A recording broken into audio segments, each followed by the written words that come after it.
Alors c'est la première fois que je regarde la Coupe du monde féminin de foot. Et c'est vrai que l'équipe pour moi a un bon capital sympathie et je sais pas, je me suis pris au jeu, donc du coup je suis un peu leur match.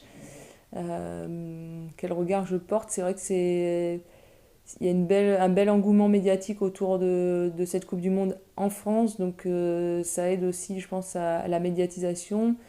C'est plus facile que si c'était au Japon, donc bah, c'est super que les médias en profitent pour mettre en avant cette équipe et qu'on voit un peu autre chose que du foot masculin. C'est un événement qui peut contribuer à, oui, à avoir un attrait pour le sport féminin en général et les sports co qui ont un peu plus de mal, les sports co féminins qui ont vraiment un écart avec les sports masculins.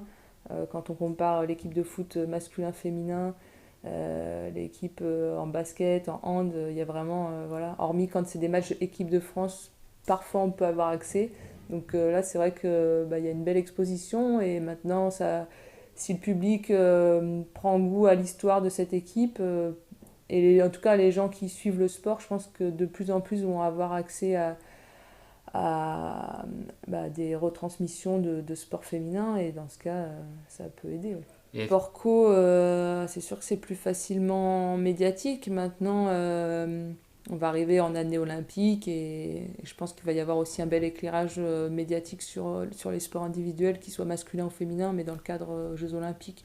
Après, voilà, on sait qu'il y a des périodes plus ou moins. L'année après les Jeux, c'est un peu plus difficile, mais du coup, si les sports co prennent le relais, voilà, il faut que ça soit un peu une ligne à suivre au quotidien, quelles que soient les années et les événements qu'il y a. Donc entre les sports individuels et les sports d'équipe, je pense qu'au fur et à mesure, ça peut tourner et faire qu'il y ait un peu un fil conducteur.